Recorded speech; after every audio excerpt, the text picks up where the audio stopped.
Our devotional thought today from the Old Testament comes from Genesis chapter 42. And I want us to take a look at Joseph's life, because my theme today is just this. Joseph's life was not all easy. Let me say that again. Joseph's life was not all easy. Now, yesterday we saw that Joseph was put in charge by Pharaoh and put in charge properly. Private announcement before top leadership, public announcement before the people. We saw that Joseph took charge in a proper way. He first went out and began to inspect everything.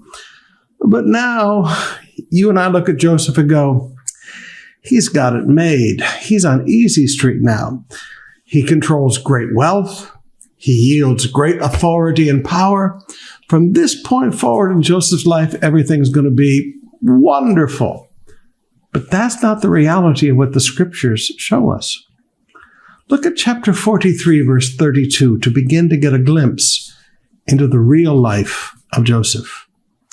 It said, the waiter served Joseph at his own table, notice by himself. And the brothers were served at a separate table. Now notice the next phrase. The Egyptians who ate with Joseph sat at their own table. They did not sit with Joseph, nor did they sit with Joseph's, at this point, brothers, but he's not telling everybody yet. The Egyptians who ate with Joseph sat at their own table. Why? Because the Egyptians despise Hebrews and refuse to eat with them. The Egyptians despise Hebrews and refuse to eat with them. Joseph may be second in command of all of Egypt. He may wield great power, great wealth, and great authority.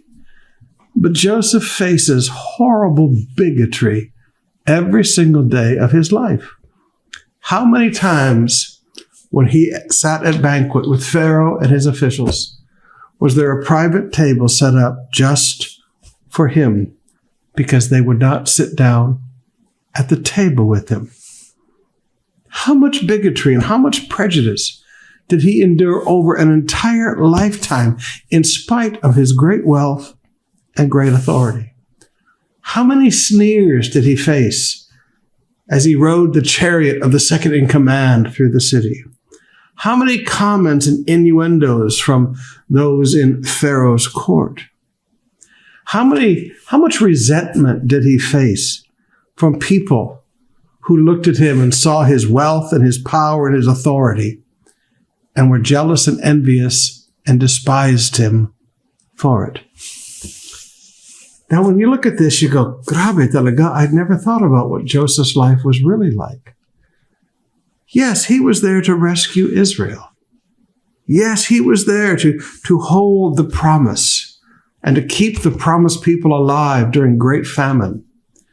And yes, he had great wealth and he had a big home and he had a lot of prestige. But he faced horrible bigotry every single day of his life. Now, here's my straight talk for you today. There's something you have to ask yourself. You know, sometimes we think about our workers overseas and we think that they have such a nice life. Well, first of all, it's not as nice as Facebook makes it look like, because I've been in their homes. Their Facebook life and their real life, very, very different. But if you're going to go work overseas, I don't care what nation you go to, we're still Pinoy.